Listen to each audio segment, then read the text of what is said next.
ప్రధానంగా గోచార రీత్యా శనీశ్వర సంచారం మేరకి ఇంతకుముందు చెప్పిన విధానంగా అంతా కూడా మీకు గ్రహాల యొక్క గోచార రీత్యా శనీశ్వరుడు యొక్క గోచార సంచారం మేరకు మాత్రమే ఏళ్ళనాటి శని ప్రభావం అనేది 7.5 సంవత్సరం వరకు ఉంటుందన్నమాట. ప్రతి ఒక్క జాతకుడికి అంతా కూడా 2 సార్లు కానీ కొన్ని మంది జాతకులకి కనుక ఈ యొక్క వాళ్ళ ఆయుష్ ప్రమాణాన్ని బట్టి 3 సార్లు కూడా రావడం జరుగుతుంది. ప్రధానంగా చూసుకుంటే జాతకమే ప్రధానమైన జాతకంగా ఉంటుంది. జన్మ జాతకం పుట్టిన సమయాన్ని బట్టి పుట్టిన లగ్నాన్ని బట్టి జాతకం అనేది ఆధారపడి ఉంటుంది. గోచారీత్య అంతా కూడా శనీశ్వర సంచారం అంతా కూడా చూసుకుంటే ప్రస్తుతానికంతా కూడా ఈ యొక్క మీనరాశిలో శనీశ్వర సంచారం అంతా కూడా జరుగుతుంది. ప్రధానంగా ఏలినాటి శని ప్రభావం అంతా కూడా చూసుకుంటే ఈ యొక్క మేషాది ద్వాదశ రాశుల వాళ్ళకి ప్రధానంగా మేషరాశి జాతకులకి ఏలినాటి శని ప్రభావం అనేది ఉన్నది. అంటే ప్రథమ దశలో ఉగాది నుంచి ప్రారంభమైంది. ఈ యొక్క ప్రథమ దశలో ఇప్పుడే ప్రారంభమైంది కాబట్టి వాళ్ళకి ఏలినాటి శని ప్రభావం 7.5 సంవత్సరాల వరకు ఉంటుంది. మళ్ళీ ఇక్కడ చూసుకుంటే శనీశ్వరుడు అంతా కూడా మీనరాశి వాళ్ళకంతా కూడా 2వ స్థానంలో ప్రధానంగా చూసుకుంటే వాళ్ళకి మేషరాశిలో అంటే మేషరాశి నుంచి వాళ్ళకంతా కూడా చూసుకుంటే వ్యయ స్థానం అవుతుంది. శనీశ్వరుడు అంతా కూడా మీనరాశి. ఈ యొక్క ప్రథమ దశలో అంతా కూడా మేషరాశి వాళ్ళు ఉంటారు. మీనరాశి వాళ్ళు చూసుకుంటే జన్మస్థ శని దోషం అని చెప్పేసి అంటారు. దీన్నంతా కూడా 2వ దశలో మీనరాశి వాళ్ళు ఉంటారు. తద్వారా మీకంతా కూడా చూసుకుంటే ఏలినాటి శని ప్రభావం అంతా కూడా కొంచెం ప్రబలంగా ఉండడానికి ఆస్కారం ఉంటుంది. ఎటువంటి భయాలు అంతా కూడా పెట్టుకోవాల్సిన అవసరం లేదు. శనీశ్వరుడు అంతా కూడా ప్రశాంతమైన చిత్తంతో భగవంతుడు ఆరాధన చేసిన వాళ్ళకి, శ్రీరాముడి ఆరాధన చేసిన వారికి, ప్రధానంగా శ్రీరామచంద్ర స్వామి యొక్క నామస్మరణ మాత్రం చేతిని శ్రీరామ జయ రామ జయ జయ రామ రామ అనే నామాన్ని అంతా కూడా స్వరేంద్ర మాత్రం చేతిని సకల గ్రహ దోషాలు నివారణ అవుతాయి, పటాపంచలు అవుతాయి. ప్రధానంగా కోటి యజ్ఞాల ఫలితాలు ప్రధానంగా అగ్నిష్టమ వాజపన శాంతపన బ్రహ్మయజ్ఞాతి శతశాస్త్రాశ్వమేధ యాగాదులు కోటి యజ్ఞాల ఫలితం అంతా కూడా భగవంతుడి నామస్మరణ మాత్రం చేతనే వస్తూ ఉంటాయి. మీరు ప్రధానంగా చూసుకుంటే మనోవాంఛలంతా కూడా తీరాలి. ప్రధానంగా ధార్మికమైన జీవితం జీవిస్తూ ప్రతినిత్యం కూడా భగవంతుడు ఆరాధన చేస్తే శనీశ్వర దోషం అంతా కూడా ఎటువంటి ప్రభావం లేకుండా ఉంటుంది. ధార్మికమైన జీవితం జీవించాలి. ధర్మపదంగా జీవితాన్ని జీవించడానికి ప్రయత్నం చేయాలి. ప్రతి విషయంలో కూడా ధర్మపదంగా జీవితాన్ని నడవడిక అనేది ఉంటే కనుక అమ్మవారి అనుగ్రహం వల్ల నీకంతా కూడా మంచి జరగడానికి ఆస్కారం ఉంటుంది. సకల గ్రహదోష నివారణకంతా కూడా నీకు పరిష్కారం చెప్పడం జరుగుతుంది. ప్రధానంగా ఈ యొక్క మీనరాశి వాళ్ళకి 2వ దశలో ఉంటుంది. కుంభరాశి వాళ్ళకంతా కూడా 3వ దశలో ఏలినాటి శని ప్రభావం అనేది ఉంటుంది. ఈ గ్రహదోషాలంతా కూడా నివారణ అవ్వాలి అంటే కనుక ప్రధానంగా కాలభైరవ స్వామి ఆరాధన విశేషంగా చేసుకుంటూ ఉండాలి. ప్రతినిత్యం కూడా ప్రతి మాసంలో మీరు పౌర్ణమి లేదు అమావాస్య వేళల్లో కానీ, మరి అష్టమి నవమి తిథుల్లో కానీ, ప్రధానంగా శనివారం వేళల్లో కానీ రావి చెట్టు వేప చెట్టు ఉన్న ప్రాంతం దగ్గర ఈ యొక్క నువ్వుల నూనెతో దీపారాధన చేసి అక్కడ పిప్పలాద ఋషి ప్రోక్త శని స్తోత్రం అనే స్తోత్రం ఉంటుంది. ఆ స్తోత్రాన్ని అంతా కూడా ప్రతినిత్యం కూడా పఠనం చేసుకోవడం, పిప్పలాద ఋషి యొక్క నామస్మరణ మాత్రం చేతిని ఏలినాటి శని ప్రభావం అంతా కూడా నివారణ అవుతుందని చెప్పేసి వరణించారన్నమాట.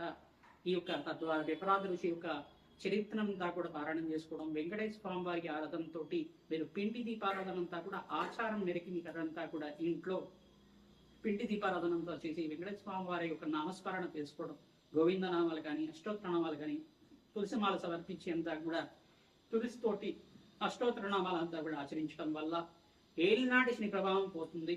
తద్వారా మీకంతా కూడా ఆనందమైన జీవితం జీవించడానికి అష్టైష్ట ప్రాప్తి కలగడానికి ఆస్కారం ఉంటుంది. కర్మఫలదాత శని అంతా కూడా ప్రధానంగా చూసుకుంటే శనిశ్చరాయ నమః, నిదానంగా నడిచేవారు అని చెప్పి మందగమనుడు అని చెప్పేసి చెప్తారు. ఛాయా మార్తాండ సంబోధుడిగా చెప్పడం జరుగుతుంది. న్యాయ నిర్ణేతగా, న్యాయ ఫలదాతగా కర్మ ఫలితాన్ని అనుభవించే విధంగా చేయడం జరుగుతుంది. శనీశ్వరుడు అంతా కూడా ప్రధానంగా చూసుకుంటే ధర్మపదంగా జీవితం జీవించే వాళ్ళకి ఎటువంటి దోషాలంతా కూడా లేకుండా చేస్తారు. రాజునంతా కూడా వాళ్ళ ధార్మికమైన జీవితం అంతా కూడా ఏ రకంగా ఉంది, ధర్మపదంగా జీవిత విధానం ఉందా లేదా, వీళ్ళు జీవితంలో అంతా కూడా ఎటువంటి శ్రేయస్సు కోరుకుంటున్నారు, ప్రధానంగా మానవాళికంతా కూడా ఎటువంటి శ్రేయస్సు చేస్తున్నారు అనేది రాజు యొక్క జీవిత విధానం బట్టి ఉంటుంది. ఈ యొక్క రాజునంతా కూడా పరీక్ష పెడుతుంటారు. తద్వారా మీకంతా కూడా మానవాళికి శ్రేయస్సు ఏ రకంగా జరుగుతుందని జరుగుతూ ఉంటుంది. శనీశ్వరుడు అంతా కూడా మానవాళి మీద కూడా తమ యొక్క శక్తిని అంతా కూడా వక్ర దృష్టిని కావచ్చు, ఏలినాటి శని ప్రభావం వల్ల కావచ్చు, కర్మ ఫలితాన్ని అనుభవించే విధంగా చేయడం మాత్రమే చేస్తుంటారు. ఇప్పుడైతే కనుక భగవంతుడు ఆరాధన శనీశ్వర అభిషేకాలంతా కూడా ఆచరిస్తూ ఉంటాం. పరమేశ్వరుడు అభిషేకాలంతా కూడా ఆచరించడం వల్ల సకల గ్రహదోష నివారణ అవుతుంది. మీరు చేసుకున్న కర్మ ఫలితాన్నంతా కూడా దుష్కర్మలు ఏమైనా పూర్వజన్మలో చేసుకుని ఉంటాయి, తెలిసి కానీ తెలియకుండా కానీ సకల గ్రహదోష నివారణ జరుగుతుంది. సకల పాప విముక్తి అవుతుంది. సకల పాపాలంతా కూడా పటాపంచలవడానికి ఆస్కారం ఉంటుంది. ఈ యొక్క స్తోత్రాలంతా కూడా పఠనం చేసుకుంటూ ఉండాలి. శనీశ్వర ఈ యొక్క కవచాన్ని ప్రతినిత్యం కూడా పారాయణం చేసుకోవడం, హనుమత్ కవచాన్ని పారాయణం చేసుకోవడం వల్ల, ప్రధానంగా సుందరాకాండ పారాయణం అంతా కూడా ప్రవచనంలాగా ప్రతినిత్యం కూడా వినడం వల్ల తద్వారా మీకంతా కూడా శనీశ్వర దోష నివారణ జరగడానికి ఆస్కారం ఉంటుంది. ప్రధానంగా బాలకాండని, రామాయణంలో బాలకాండనంతా కూడా వినడం వల్ల మీకు సకల గ్రహ దోష నివారణ అవడానికి ఆస్కారం ఉంటుంది. సీతారాముల కళ్యాణ ఘట్టానంతా కూడా ప్రతినిత్యం కూడా పారాయణం చేసుకోవాలి. ప్రధానంగా సీతారాముల కళ్యాణం అంతా కూడా ఏ రకంగా జరిగిందని ప్రవచనంలాగా వింటూ ఉండడం వల్ల ఏనాటి శని ప్రభావం అంతా కూడా నివారణ అవుతుంది. సంతాన అభివృద్ధి కలుగుతుంది, సత్సంతాన యోగం కలుగుతుంది, శీఘ్ర కళ్యాణ యోగం కలగడానికి ఆస్కారం ఉంటుంది, వంశాభివృద్ధి కలగడానికి ఆస్కారం ఉంటుంది, అష్టైశ్వర ప్రాప్తి కలగడానికి ఆస్కారం ఉంటుంది. ఇటువంటి పారాయణాలు చేసుకోవడం వల్ల అష్టైశ్వర ప్రాప్తి కలుగుతుంది. తిలహోమం అనేది చేస్తూ ఉంటారు ప్రధానంగా కూడా సుసూక్త విధానంగా, మూలవంతుల సహితంగా ఈ యొక్క కాలభైరవ శాంతి హోమాది కార్యక్రమాలు కానీ, ప్రత్యంగరాదేవి హోమాది కార్యక్రమాలు కానీ, ప్రధానంగా మహాకాళి మూలవంతుల సహితంగా కాలభైరవ శాంతి హోమాది కార్యక్రమాలు కానీ, దత్తాత్రేయ శాంతి హోమాది కార్యక్రమాలు కానీ ఆచరించడం వల్ల ఏనాటి శని ప్రభావం అంతా కూడా నివారణ అవ్వడానికి ఆస్కారం ఉంటుంది. ప్రధానంగా హనుమతారాధనలో భాగంగా ప్రతినిత్యం కూడా సింధూరాభిషేకాది కార్యక్రమాలు, వడమాల సమర్పించడం, నాగవళి దళార్చన పూజ అంతా కూడా ఆచరించడం, అరటి పళ్ళంతా కూడా స్వామివారికి నివేదన చేసి, అరటి పళ్ళతో అష్టోత్తర నామాలు సహస్రనామాలతో చేసి, ఆ అరటి పళ్ళంతా కూడా స్వామివారికి నివేదన చేసి, ఆ అరటి పళ్ళతోటి హోమానంతా కూడా ఆచరించడం, మూలమంత్ర సహితంగా శ్రీరామ మూలమంత్ర సహితంగా హనుమత్ మూలమంత్రంతో సంపుటితం చేసుకొని హోమానంతా కూడా ఆచరించి, ఆ అరటి పళ్ళంతా కూడా నివేదన చేసిన అరటి పళ్ళని కూడా భక్తులకి పంచడం వల్ల మీ జాతకరీత్యా ఉన్న సకల గ్రహదోష నివారణ అవుతుంది. మన్య సూక్త పారాయణం ఆచరించాలి, తద్వారా పవమాన సూక్త పారాయణం ఆచరించడం వల్ల సకల గ్రహదోష నివారణ అవుతుంది. తద్వారా అష్టేశ్వర ప్రాప్తి కలగడానికి ఆస్కారం ఉంటుంది. శ్రీరామ జయ రామ జయ జయ రామ రామ నామాన్ని ప్రతినిత్యం కూడా నామాన్ని స్మరణం చేయండి. తద్వారా నామస్మరణ చేసుకుంటూ హనుమతాలయంలో ప్రదక్షిణాలు చేయడం, ప్రధానంగా శ్రీరామచంద్ర స్వామి ఆలయంలో కూడా ప్రదక్షిణాలు ఆచరించడం, ప్రతినిత్యం కూడా నవగ్రహాలకి 27 ప్రదక్షిణాలు చేయడం వల్ల మంచి పుణ్యం కలుగుతుంది. సకల గ్రహదోష నివారణ అవుతుంది. ఏలినాటి శని ప్రభావం, అర్ధాష్టమ శని ప్రభావం అంతా కూడా నివారణ అవడానికి ఆస్కారం ఉంటుంది. ప్రధానంగా ధనుస్సు రాశి జాతకులకంతా కూడా చూసుకుంటే దృష్టి అనేది పడింది. ప్రధానంగా దశమ దృష్టి అంతా కూడా ధనుసు రాశి జాతకులకంతా కూడా పడింది. సప్తమ దృష్టి అంతా కూడా కన్యారాశి వాళ్ళకంతా కూడా పడింది. ఈ దోషాల నివారణ అంతా కూడా కలగడానికి మీకంతా కూడా గ్రహదేవతల అనుగ్రహం కావాలి. ప్రధానంగా శనీశ్వరుడు అంతా కూడా మీకు అనుగ్రహించడానికి ప్రతినిత్యం కూడా శనీశ్వరుడికంతా కూడా ప్రీతికరంగా శనీశ్వరుడికి ఈ యొక్క తైలాభిషేకము, తిలదానం చేయించుకోవడం వల్ల శుభమైన ఫలితాలు పొందడానికి ఆస్కారం ఉంటుంది. తద్వారా మీకు కర్మ ఫలితాల నుంచి బయటపడి అదృష్ట యోగం కలిసి రావడానికి శనీశ్వరుడు అనుగ్రహం ఆశీర్వాదం వల్ల మంచి ఫలితాలు పొందడానికి ఆస్కారం ఉంటుంది. శనీశ్వరాయ నమః. దత్తాత్రేయాయ నమః. మీనరాశి, మీన లగ్న జాతకులకి జాతకరీత్యా ఉన్న శనీశ్వర గ్రహదోష నివారణ కోసం మీరంతా కూడా జాతకాన్ని నిరూపణ చేసుకుని, నిర్ధారణ చేసుకుని మీరంతా కూడా పరిష్కారం ఆచరిస్తూ ఉండాలి. గోచారీత్య కూడా ఏనాటి శని ప్రభావంలో ఉన్న మీకంతా కూడా తరచుగా కొంచెం హెల్త్ ఇష్యూస్ అనేది రావడం జరుగుతూ ఉంటుంది. డి విటమిన్ కన్సెస్ అని తగ్గడం కానీ, కాల్షియం డెఫిషియన్సీ రావడం కానీ, ప్రధానంగా ఈ యొక్క విటమిన్ డెఫిషియన్సీ రావడం కానీ జరుగుతూ ఉంటుంది. కీళ్ళ వాపులు, జాయింట్ పెయిన్స్ కానీ, కీళ్ళ నొప్పులు కానీ, నడుము నొప్పి కానీ, శిరోభారం ఎక్కువగా ఉండడం, తరచుగా ఫీవర్ రావడం కానీ, ఇట్లాంటి హెల్త్ ఇష్యూస్ ఎక్కువగా ఉంటాయి. దాని నుంచి బయటపడడానికి పరమేశ్వర అభిషేకం అంతా కూడా భస్మాభిషేకం చేయించుకోవడం అత్యంత శుభమైన ఫలితాలు పొందుతారు. శనీశ్వర గ్రహానికి ప్రీతికరంగా, శని భగవానికి ప్రీతికరంగా తైలాభిషేకము, తిలదానం చేసుకోవడం మంచి ఫలితాలు పొందుతారు. కూష్మాండ దానం అనే దానం ఉంటుంది. తెల్ల గుమ్మడికైనంతా కూడా బ్రాహ్మణకు దానం చేయాలి. నల్లను దానం చేసుకోవడం వల్ల మంచి ఫలితాలు పొందుతారు. ప్రధానంగా హనుమతారాధనలో భాగంగా మన్య సూక్త పారాయణం ఆచరించడం అత్యంత శుభమైన ఫలితాలు పొందడానికి ఆస్కారం ఉంటుంది. సింధూర అభిషేకాది కార్యక్రమాలు, అరటి పండ్లంతా కూడా నివేదన చేయడం స్వామివారికి, అరటి పండ్లతోటి సహస్రనామార్చన చేయడం వల్ల మంచి ఫలితాలు పొందడానికి ఆస్కారం ఉంటుంది.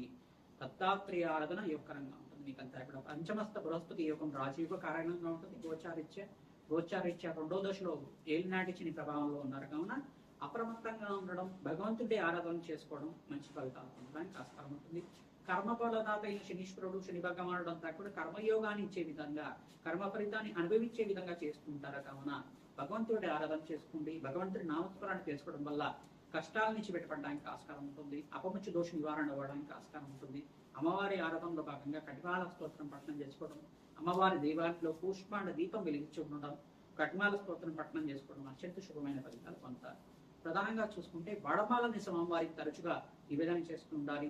ప్రధానంగా పానకాన్ని నివేదన చేయడం వల్ల కూడా జాతకరీత్యా ఉన్న, గోచారీత్యా ఉన్న ఏలినాటి శని ప్రభావం అంతా కూడా బయటపడడానికి ఆస్కారం ఉంటుంది. ప్రభావం లేకుండా మనశ్శాంతిగా ఉండడానికి ఆస్కారం ఉంటుంది. ప్రతినిత్యం కూడా బీద వాళ్ళకి అన్నదానం చేయడం, పెద్దవాళ్ళకి ప్రధానంగా చూసుకుంటే ఓల్డ్ ఏజ్ హోమ్స్లో కానీ, అనాథాశ్రమంలో కానీ ముసలి వాళ్ళకంతా కూడా మెడిసిన్స్ అంతా కూడా ఇవ్వడం కానీ, మీకు తోచిన సహాయం వస్త్రదానం కానీ, అన్నదానం కానీ, మీకు తోచిన ధనరూపైన సహాయం కానీ చేయడం వల్ల మీకున్న సకల గ్రహదోష నివారణ అవడానికి ఆస్కారం ఉంటుంది. బాలకాండని పారాయణం చేసుకుంటారు. ఈ బాలకాండ ఎవరైతే పారాయణం చేసుకుంటారో శనీశ్వర గ్రహదోష నివారణ అవడానికి ఆస్కారం ఉంటుంది. సీతారాముల కళ్యాణ ఘట్టం అంతా కూడా పారాయణం చేసుకోవడం, నలదమయంతి యొక్క చరిత్రనంతా కూడా పారాయణం చేసుకోవడం, ప్రధానంగా కరకోటక నాగరాజు మరి నలమహారాజు నలదమయంతి యొక్క నామస్మరణ, ఋతుపర్ణుడు మహారాజు రాజశ్రీ యొక్క నామస్మరణ అంతా కూడా చేసుకోవడం వల్ల ఈ 4 లాభాలంతా కూడా అత్యంత శుభమైన ఫలితాలు పొందడానికి ఆస్కారం ఉంటుంది. తద్వారా మీకంతా కూడా కలనాశనం అంటే ప్రధానంగా చూసుకుంటే కలినాశనం జరుగుతుందట. ఈ నామస్మరణ చేసుకున్న మాత్రం చేతి కలినాశనం అవుతుందట.